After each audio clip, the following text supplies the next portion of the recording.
Bueno, lo que vamos a ver ahorita va a ser la diabetes gestacional y vamos a ver cuáles son los objetivos que tenemos dentro de esta clase y pues va a ser abordar las bases para el diagnóstico de tanto diabetes pregestacional como diabetes mellitus gestacional y determinar los tratamientos que van a ser multidisciplinarios e individualizados para cada paciente. Tenemos que ver el abordaje que van a tener en cuanto al control y las citas que deben de presentar, lo que se debe solicitar y el abordaje y la vigilancia y seguimiento, pues cuando las pacientes ya hayan tenido a su bebé, porque también es importante en estas situaciones. En cuanto a, se ha visto que la epidemia de obesidad y de diabetes en general ha ido aumentando, enfocándose más hacia la diabetes tipo 2. Esto es pues hacia toda la mujer fértil, por lo que se tienen que hacer medidas y muestreos de forma generalizada para ver si las pacientes cuentan o no con el diagnóstico de diabetes antes de tener su embarazo, porque va a ser predisponente o causante de distintas enfermedades o complicaciones durante las situaciones para ella, tanto como para ella como para el producto. Y pues vamos a ver cuáles son las definiciones. Tenemos que una diabetes mellitus pregestacional, lo vamos a estar abreviando de esta forma en toda la presentación, va a ser una diabetes que se presenta o de la cual se tiene conocimiento antes de la semana 13 de la gestación, puede ser diabetes tipo 1 o tipo 2, y pues generalmente la paciente ya debería haber tenido un tratamiento previo hacia esto.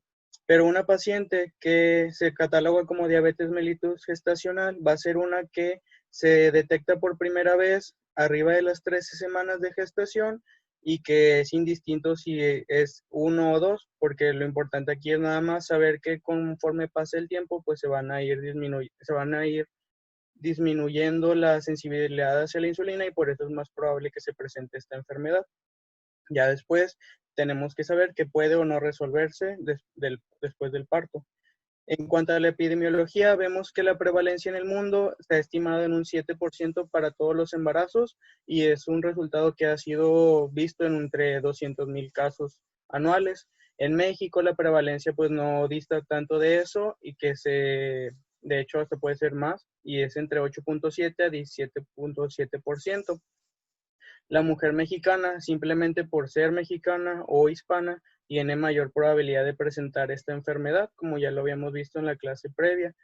Y la prevalencia total en el mundo, pues va a ser entre 5 y 20%, siendo indistinto hacia si es tipo 1, 2 o gestacional, y en México es la misma proporción. Aquí es importante recalcar, como habíamos visto, que la diabetes tipo 2 va a ser la causante de mayores complicaciones, siendo hasta en un 90% de estos problemas. Y pues va también a incrementar la mortalidad neonatal hasta en 15 veces más de una persona que no tuviera el padecimiento.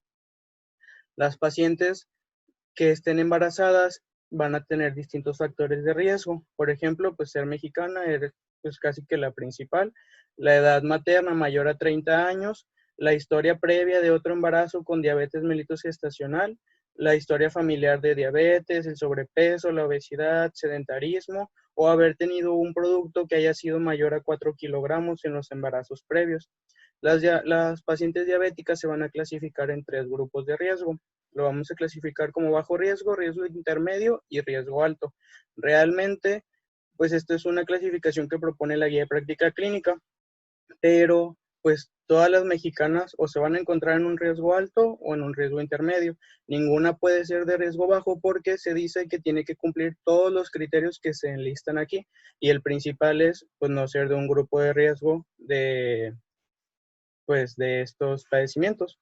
Entonces, pues ya vemos que se descarta. Pero pues si tuviéramos una paciente de otro país, pues pudiéramos ver que si no ha tenido diabetes de un familiar o si ella tiene menos de 25 años o tiene un IMC normal o se encuentra o tuvo un peso al nacer normal un producto o no ha tenido antecedentes de malformaciones, de alteraciones metabólicas de la glucosa y para poder ser de un riesgo intermedio, pues no puede ser catalogado ni en bajo ni en alto. Y una paciente para ser catalogada como riesgo alto, pues va a tener que cumplir solo uno de los criterios, o tener obesidad, o tener diabetes conocida, o antecedentes de metabolismo de glucosa o intolerancia, antecedentes de diabetes o síndrome de ovario poliquístico o de productos macrosómicos o también presencia de glucosuria. La fisiopatología de esta enfermedad pues va a ser desencadenada por distintas hormonas que va a estar produciendo la placenta, entre ellas el incremento de estrógenos, de progesterona, de cortisol, el lactógeno placentario humano, leptina o factor de necrosis tumoral alfa. Todos estos van a estar causando que se disminuya la resistencia a la insulina. Y esto es con la finalidad de que el producto pueda tener un mayor aporte de glucosa que llega hacia él. Como el producto va a estar tomando mayor cantidad de glucosa, los criterios para hacer un diagnóstico en la mujer embarazada van a ser distintos a los de la población en general y por eso se van a tomar referencias menores de lo que se consideraría en otras personas. En cuanto a por qué se considera que se tiene que hacer las pruebas de tamiz entre la semana 20 y 24, es porque la secreción de la insulina en esas semanas va a empezar a disminuir y no va a poder ser la suficiente para estar ahí, combatiendo la baja sensibilidad o la resistencia que se presentaba en la insulina durante todo el embarazo. Y hay que saber que cuando la paciente ya tenga el producto, desde el momento en el que ya nació y se expulsó la placenta, pues toda esta resistencia a la insulina se va a disminuir instantáneamente. Las pacientes van a presentar manifestaciones clínicas, pero la gran mayoría no las va a tener, pues van a ser asintomáticas, pero los síntomas que se pudieran presentar son los mismos que se presentan en la población con cualquier tipo de diabetes, como poliuria, polidipsia, polifagia, y en ellas se va a incrementar el riesgo de tener infecciones de vías urinarias o vaginitis. También otras que se pueden presentar pues son el cansancio excesivo o sueño o alteraciones de la vista. Para poder hacer el diagnóstico de diabetes mellitus pregestacional, como habíamos visto, tiene que ser una paciente que esté antes de las 13 semanas de gestación y pues ya o ya haya tenido el diagnóstico antes o que tenga o que se usen los criterios para diabetes mellitus tipo 2 en la población en general. Las tablas que habíamos visto en la clase pasada, simplemente estos criterios, una glucosa plasmática en ayuno mayor de 126, glucosa plasmática al azar mayor a 200, o la curva de tolerancia a las 2 horas mayor a 200, o hemoglobina glucosilada mayor a 6.5. La paciente que se cataloga como diabetes mellitus gestacional, pues va a ser una que se haya diagnosticado arriba de las 13 semanas de gestación. Estos valores que se ven aquí, pues son en general los que se van a utilizar para una paciente con riesgo bajo, pero pues en nuestra población no van a estar siendo utilizados. Pues es más importante saber qué es lo que vamos a hacer con las pacientes en general, como se clasificaron con riesgo alto. Entonces, si una paciente tuvo ese diagnóstico o tuvo una glucosa alterada, pues tenemos que o empezar tratamiento o hacer los tamices a la semana 24 y 28. ¿Qué más? Para hacer el diagnóstico de la paciente, pues vamos a utilizar pruebas de 1 o 2 pasos. La que, pues, realmente se va a utilizar la que tengamos a la mano, la que tenga la clínica y la que sea menos problemática para nosotros y para la paciente. La que se propone de un paso, pues es la que cumple esas características en general y es la curva de tolerancia a la glucosa de 75 gramos. Y se dice de un paso porque solo le vamos a dar a la paciente en una ocasión a beber esta cantidad de glucosa. Se va a realizar por la mañana con un ayuno mínimo de 8 horas y se va a tomar una muestra basal y luego le vas a dar a la paciente los 75 gramos de glucosa en agua y le vas a estar midiendo una segunda muestra a la hora y otra muestra a las 2 horas. Si uno de estos resultados salió elevado, ya sea una glucosa plasmática en ayuno mayor a 92 miligramos de decilitro, o a la hora salió arriba de 180, o a las 2 horas salió arriba de 153, uno solo de esos alterados va a ser el diagnóstico de la diabetes gestacional. En la prueba de 2 pasos, es como les comentaba, le vamos a pedir a la paciente que tome en esta ocasión que en 2 ocasiones tome la glucosa, pero el primer paso es más que nada para descartar y saber si vamos a ir hacia el segundo. Esta se puede hacer sin ayuno. En el momento en el que tú veas a la paciente, si la consideras con riesgo, le puedes mandar al laboratorio y pedir que se tome esta curva. Le van a dar 50 gramos de glucosa y se va a tomar una muestra a la hora. Si la carga fue arriba de 140, se procede a hacer el segundo paso. La Asociación Americana de Ginecología y Obstetricia propone que se puede utilizar este rango arriba de 135 en pacientes con alto riesgo. La guía de práctica clínica lo maneja como simplemente arriba de 140, como se debe valorar a la paciente. Entonces, pues vamos a tomar este valor por lo que dicta la guía. En el segundo paso que vamos a utilizar va a ser la curva, pero en este caso de 100 gramos, y se va a estar valorando a la 1, a las 2 y a las 3 horas, y la prueba basal para ver cómo está la situación. Si tiene dos valores alterados, pues vamos a hacer el diagnóstico. La guía de práctica clínica y la ADA proponen esta tabla. Proponen esta tabla y además la guía de práctica clínica también propone que se pueden utilizar estos otros criterios, pero pues en general se utilizan con mayor frecuencia estos. La glucosa plasmática en ayuno que sea de 95 miligramos o más, la glucosa plasmática a la hora arriba de 180, a las 2 horas arriba de 155 y a las 3 horas arriba de 140. Realmente pues es un poquito difícil estar pues teniendo estos criterios de memoria todo el tiempo en cualquier situación. Entonces se recomienda que se tengan a la mano para hacer los diagnósticos más oportunos con las pacientes en el consultorio.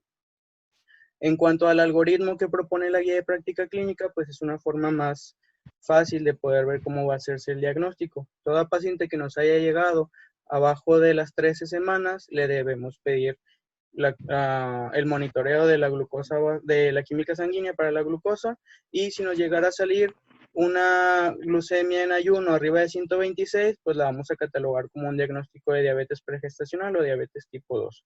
La paciente, si le hicieras una glucosa al azar y estaba arriba de 200, igual se va a catalogar con ese mismo diagnóstico.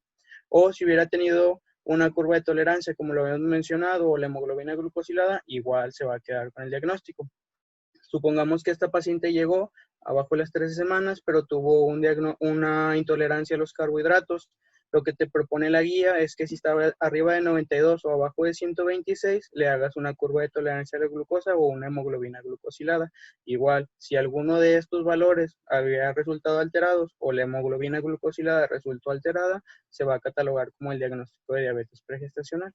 Si la paciente, si en tu consultorio o en tu unidad no cuentan con eh, estos laboratorios, lo que te propone es que hagas otra glucemia en ayuno. Y si la paciente de nuevo vuelve a salir con datos de intolerancia a los carbohidratos, tienes que pedir ayuda de otra unidad que sí cuente con estos laboratorios para poder tomar la muestra y poder establecer el diagnóstico. La paciente que haya llegado, pues que te haya salido en rangos normales antes de las 13 semanas, la vamos a catalogar como riesgo alto o riesgo bajo, pero como les comentaba, realmente todas las mexicanas van a ser consideradas como un riesgo alto. Por eso a todas se les va a pedir a la semana 24 y 28, de nuevo, una curva de tolerancia de 75 gramos o, como les comentaba, la de 2 pasos de 50 gramos.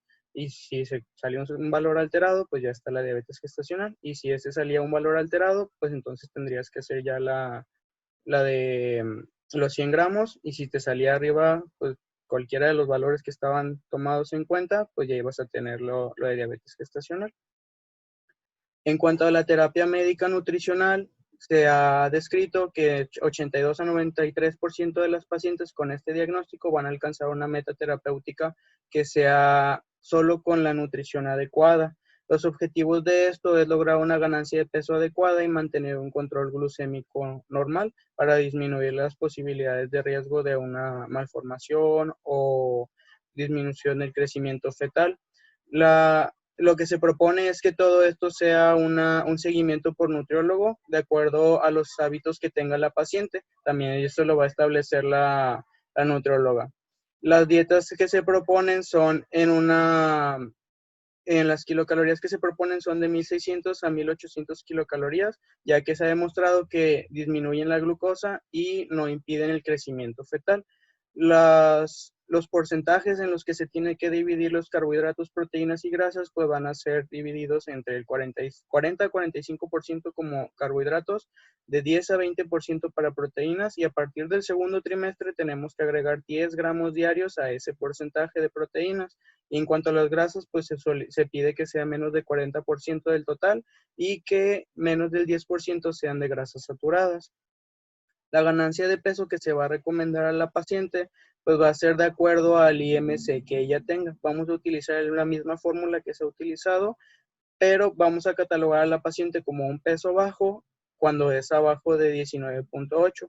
Ya lo demás, pues es muy parecido. Un peso normal, pues pudiéramos casi que dejarlo como 20 a 25, un sobrepeso de 25 a 30 y una obesidad arriba de 30 de IMC. Y el peso que se puede, pues mientras menos peso, pues mayor ganancia, mientras menos IMC, mayor ganancia de peso es lo que se le puede tolerar a la paciente, siendo que las de peso bajo pueden llegar a tolerar se les puede permitir hasta 18 kilogramos, un peso normal hasta 16, un sobrepeso hasta 11 kilos y una obesidad pues solo tiene el límite de 5 a 9 kilogramos como ganancia. Para evitar alteraciones en el crecimiento del producto o hipoglucemias en la madre, el aporte debe ser en base a no menor a 1500 calorías. Y durante el segundo trimestre se tiene que empezar a agregar 300 kilocalorías para un embarazo de un producto, o si son productos gemelares, se tiene que agregar 450 kilocalorías, que también se recomienda que los gramos que se consuman sean 175 gramos de carbohidratos, 71 de proteínas y 28 de fibra como mínimo en el día. La actividad física también es algo muy importante que la paciente tiene que tener a consideración y se recomienda que sean 30 minutos de actividad física aeróbica. Realmente puede ser la actividad que ella tolere. Lo que se recomendaba en las guías y en la ADA era caminatas, trote o también natación. Pudieran ser actividades que ella tolerara, siempre y cuando no pongan en riesgo la integridad de ella o del producto. En cuanto a todo esto, estamos viendo que el trabajo de actividad física y la dieta van a ser los principales ayudantes o componentes para un tratamiento de una mujer embarazada. Y si dentro de 2 semanas en el que se haya propuesto esto como primera opción no se logra tener las metas correctas o adecuadas, se va a tener que pasar hacia un tratamiento farmacológico. El tratamiento farmacológico que se propone, pues es una terapia nutricional acompañada de insulina como la primera opción. Sí, pues al menos en las guías o en México se ha visto que son de utilidad hipoglucemiantes orales como la metformina, porque pues son menos costosos que la insulina o la vía de administración es mucho más fácil y las pacientes tienen un mejor apego hacia esto. Del 70 al 85% de las pacientes van a poder controlar la diabetes gestacional solo con el estilo de vida que les comentaba. Y vamos a ver, pues realmente el tratamiento se va a individualizar de cada paciente. La insulina, la que se recomienda y la que está establecida es la insulina NPH como tratamiento de insulina basal. Esta pues va a ser para pacientes que no lograron el control glucémico en cuanto a los cambios en el estilo de vida y también puede ser utilizada en pacientes que ya hayan tenido un diagnóstico de diabetes tipo 2, pero que no hayan tenido un control metabólico adecuado. Ahí es cuando se puede sugerir también el cambio del medicamento. ¿Qué más? Aquí en cuanto a la insulina NPH, pues tenemos que ver sus características, que su inicio de acción va a ser de 60 a 120 minutos, va a tener un pico máximo de 240 a 480 minutos y una duración de 10 a 20 horas, como se considera basal.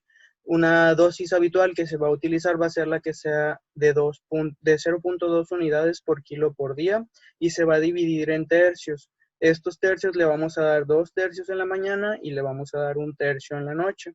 Y los ajustes se pueden realizar de 2 a 4 unidades o si no, también puede ser realizando la fórmula de 0.1 a 0.2 unidades por kilo por día para ir estando aumentando si no se logra un control adecuado.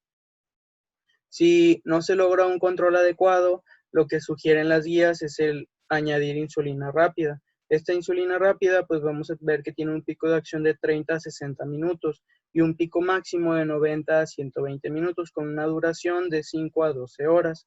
En las pacientes que no hayan logrado las metas terapéuticas, como lo comentaba, pues vamos a ver que una meta terapéutica va a ser abajo de 140 en la primera hora o abajo de 120 en la segunda hora postprandial, es cuando vamos a sugerir el uso de insulina NPH más insulina rápida. Esto se debe hacer con aplicaciones que sean 30 minutos antes del desayuno y 30 minutos antes de la cena. La dosis de insulina que vamos a aplicar con NPH e insulina rápida va a ser las mismas características. Esa misma dosis de 0.2 unidades por kilo por día de la NPH la vamos a dividir en 2/3 y se van a aplicar 2/3 en la mañana y 1/3 en la noche. Y a esto se le va a añadir 2 dosis matutinas, se va a dividir en tercios, la dosis matutina se va a dividir en tercios y le vamos a aplicar 2/3 de esa de NPH y 1/3 de la insulina rápida antes del desayuno. Y la dosis que le tocaba en la noche la vamos a dividir en medios y le vamos a aplicar la mitad de NPH y la otra mitad de insulina rápida, y esto va a ser antes de la cena. A mí me había confundido un poquito, la verdad, entonces tuve que hacer como un pequeño esquema de lo que va a ser. Entonces vamos a tener la dosis que tenía la paciente de 0.2 unidades por kilo por día. Supongamos que nuestra paciente pesa 90 kilos. Vamos a hacer entonces 0.2 unidades por 90 kilos y nos va a dar a 18 unidades como la dosis total. Esto estamos hablando de la NPH. Esta dosis total la vamos a dividir en tercios. Entonces 18 entre 3 nos va a dar a 6. Le vamos a aplicar 2/3 en la mañana, que van a ser 12, y 1/3 en la noche, que van a ser 6. Hasta aquí todo esto es el tratamiento que le vamos a dar solo con NPH. En dado caso de que se tenga que añadir insulina rápida, vamos a hacer lo siguiente. A los 2/3 que le tocaban en la mañana de insulina NPH, lo vamos a dividir en otra vez tercios. Entonces va a ser 12 entre 3 y nos va a dar a 4. Entonces vamos a ver que esos 2/3 que le vamos a dar van a ser 8 unidades solo de NPH, y el tercio que tocaba lo vamos a convertir en insulina rápida. Entonces va a ser 4 nada más de insulina rápida. La suma total pues va a ser las 12 que nos tocaban, solo que dividido en 8 y 4. Para la noche, cuando añadimos la insulina rápida, vamos a tomar el tercio que nos tocaba en la noche, que eran 6, y lo vamos a dividir a la mitad. 6 entre 2 nos iba a dar a 3, entonces la mitad iba a ser de NPH y la mitad iba a ser de insulina rápida, dando 3 y 3, y el total de 6 que nos tocaba como insulina total basal, de dosis total. El otro tratamiento que se le propone es la metformina. Es un medicamento sensibilizador de insulina. Es la metformina, que es un sensibilizador de insulina que actúa inhibiendo la gluconeogénesis y la liberación hepática y incrementa el consumo de la glucosa en el músculo. Este medicamento se ha asociado con un menor riesgo de hipoglucemias neonatales y un menor aumento de peso materno. Lo que se ha visto con los productos cuando nacen es que generalmente son productos pequeños, pero que después del nacimiento tienden a aumentar su IMC y llega a ser más alto de lo normal en la infancia. Es importante saber que la contraindicación de este medicamento va a estar dada en pacientes que tengan un deterioro de la función renal o un deterioro de la función hepática. Este medicamento se ha visto también que atraviesa la placenta, la barrera placentaria, y en algunas ocasiones se ha visto en muestras de cordón umbilical que llega a haber niveles más altos de metformina en relación a los niveles que se encontraban en la madre. Por eso es importante estas situaciones. Ni la ADA ni la GPC proponen a la metformina como primera opción de tratamiento para las pacientes, pero la GPC, aunque no la propone como primera opción, te da las guías o los criterios para poder saber qué paciente se considera como un candidato para usar este medicamento. Las dos, la guía y la ADA, nos dicen que pueden ser o por los costos de la insulina, o porque hay una barrera en el idioma, o porque haya una comprensión insuficiente en la cultura, que la paciente no pueda realizar la aplicación de la insulina de forma efectiva, o que sea inseguro para ella, o que de plano ella te diga que no quiere utilizar la insulina, o si ella no tuviera un descontrol metabólico que ponga en riesgo el binomio, pues se puede dar la metformina como tratamiento. Aquí es importante recalcar que la guía nos dice que tú debes de ofrecer la insulina como primera opción, y si la paciente no la quiere o no se puede por algún motivo, debe quedar escrito con un consentimiento informado, o si no, al menos escribir en la nota de se le ofrece el tratamiento a la paciente con insulina, la paciente lo rechaza y por eso se toma tratamiento con metformina. Los Pacientes que van a ser candidatas para la toma de metformina, pues van a ser pacientes que hayan tenido antecedentes del síndrome de ovario poliquístico y que ya hayan tenido tratamiento con una metformina, o que hayan tenido diagnósticos de diabetes y que hayan tenido un control adecuado con la metformina, también se puede continuar con su tratamiento.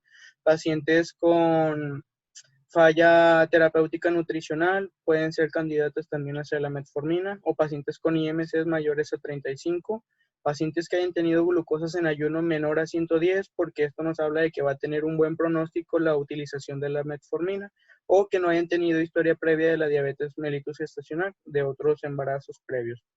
Lo que se recomienda en cuanto a la dosis de la metformina son 500 a 850 miligramos diarios. Puede ser dividido en 1 o 3 tomas al día y se va a tomar con los alimentos más importantes del día. La dosis se puede ir aumentando de 500 miligramos y ya vamos a ir viendo si se presentan o no riesgos o efectos adversos. La dosis máxima que se puede tomar son 2000 miligramos al día. Aquí veíamos, bueno, les comentaba cómo es un factor pronóstico para la metformina en su uso, y podemos ver que si tuviéramos pacientes con glucosas plasmáticas de ayuno mayor a 110, pues muy probablemente la metformina no va a funcionar como tratamiento único. O si se presentaban glucosas postprandiales después de una hora mayor a 140, tampoco va a funcionar. O si nuestra paciente tuvo una ganancia de peso mayor a 12 kilogramos, tampoco es la opción como monoterapia en estos pacientes. Se ha visto que la monoterapia con metformina puede llegar a variar en un control glucémico de 53 hasta el 90% de las pacientes. Por eso muchas pueden llegar desde el 10 hasta el 46% a ser candidatas a requerir suplementos con insulina para ese control metabólico. Las metas terapéuticas, como les comentaba, son las que se van a utilizar después de haber tenido un tratamiento. Por ejemplo, si le diste tratamiento con dieta y ejercicio, si le diste tratamiento con insulina o si le diste tratamiento con metformina, tenemos que estar monitoreándola para ver cómo está la situación. Después de 12 semanas vemos cómo va el tratamiento. Si una paciente tiene diabetes gestacional, las glucosas en ayuno que se recomiendan van a ser menores a 95 miligramos. Si son las glucosas postprandiales, postprandial de 1 hora van a ser menores a 140 y después de 2 horas menor a 120. Se pueden utilizar también hemoglobinas glucosiladas que sean en rangos menor a 6% o glucosas antes de dormir que sean de 60 miligramos. Las pacientes con diabetes pregestacional, lo único que va a cambiar pues van a ser la glucosa en ayuno, que va a ser de 90 miligramos, y el resto pues se va a considerar dentro de los rangos iguales a lo de la diabetes gestacional.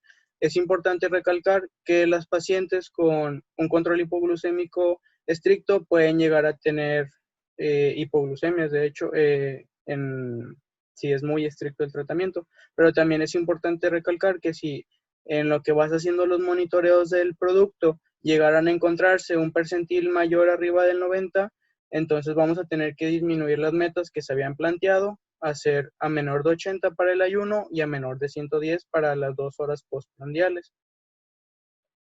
Tenemos que solicitarle un automonitoreo a la paciente. Se recomienda que este sea de 3 a 4 veces al día y que la basal sea con 8 horas de ayuno.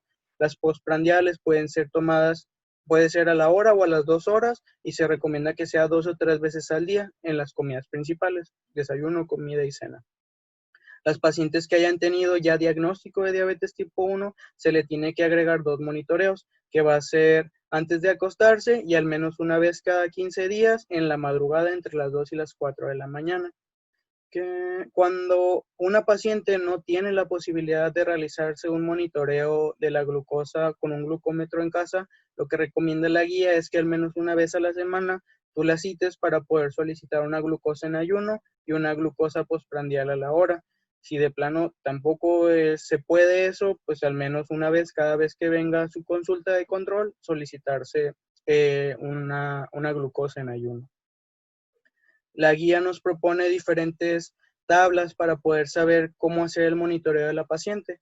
Las pacientes que tienen controles glucémicos con hipoglucemiantes orales o que inician tratamiento con nutrición y ejercicio en las primeras 2 semanas, se necesita hacer un monitoreo al menos 4 veces al día, toda la semana. Una basal una en el post desayuno, una post comida y una post cena.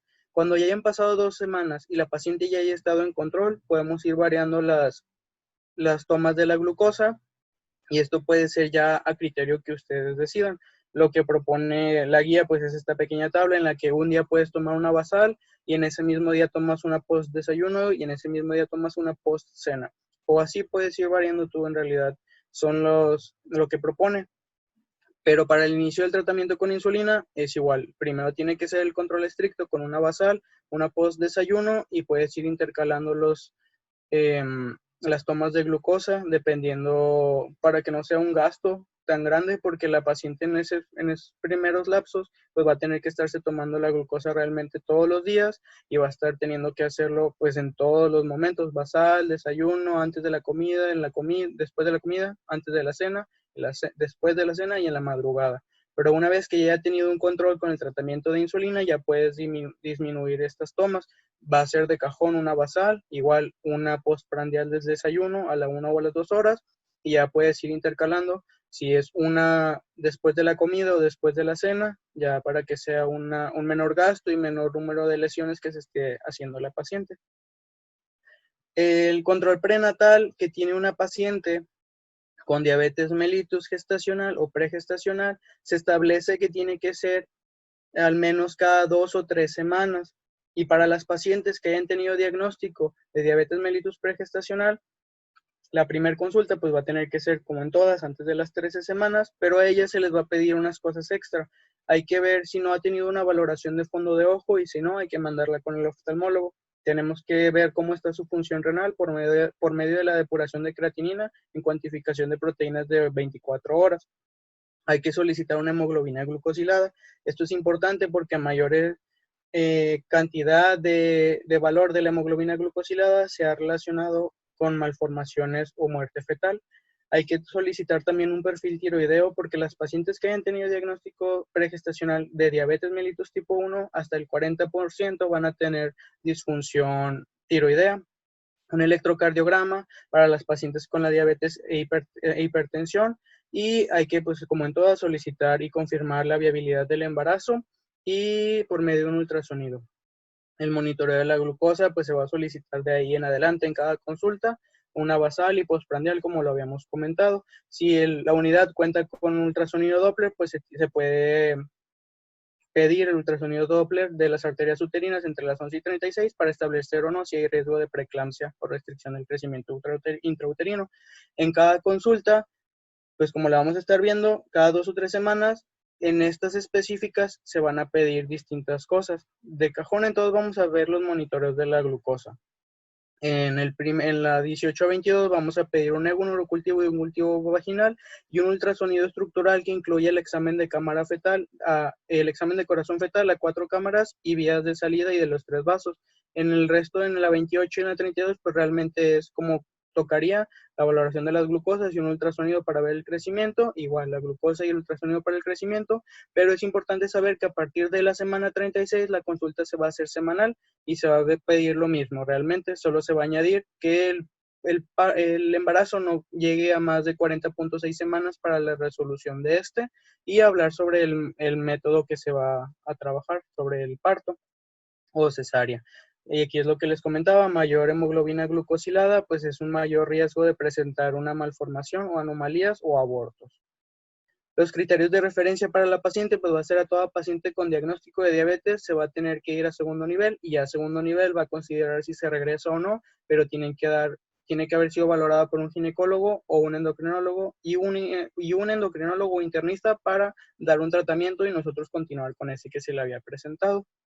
Paciente con daño de órgano blanco se va a tercer nivel en automático y como habíamos comentado, pues laboratorio si no cuenta con curva de tolerancia a la glucosa se puede mandar hacia allá. Las contrarreferencias pues van a ser toda paciente que esté en el puerperio, va a llegar hacia nosotros y nosotros tenemos que estarlo monitoreando para ver que no desarrolle diabetes mellitus después del embarazo. Criterios de hospitalización pues van a ser glucemias en ayuno que sean mayores a 140 o a las 2 horas mayores de 180, sospechas de que tengamos cetoacidosis diabética o estado hiperosmolar, o glucosas hipoglucemias de 60, o también pueden ser hiperglucemias mayores a 300, lo que se tiene que mandar. El seguimiento durante el puerperio, pues es importante saber que hasta el 50 al 70% a los 10, 15 y 25 años van a tener probabilidades de tener diabetes mellitus tipo 2. Y después de que nazca el bebé, pues se tiene que tomar una muestra de glucosa a las 24 y 72 horas para ver cómo está la situación de la glucosa, suspender insulinas que se hayan estado utilizando, por lo mismo que les comentaba, después del parto, pues ya se van a cambiar todos los requerimientos en cuanto a la insulina y hipoglucemiantes, y se recomienda reclasificar a todas las pacientes que hayan tenido este diagnóstico entre las 6 y las 12 semanas con una curva de tolerancia a la glucosa de 75 gramos, y se van a tomar los criterios de la diabetes mellitus tipo 2. Tenemos que estar monitoreándolas al menos en intervalos de 1 a 3 años para ver si no desarrollan también el diagnóstico de diabetes. Las complicaciones más importantes en cuanto a los productos, pues puede haber una prematurez, hipoglucemias, macrosomías, ictericia, síndrome de distrés respiratorio, distocias de hombro y hasta muerte fetal.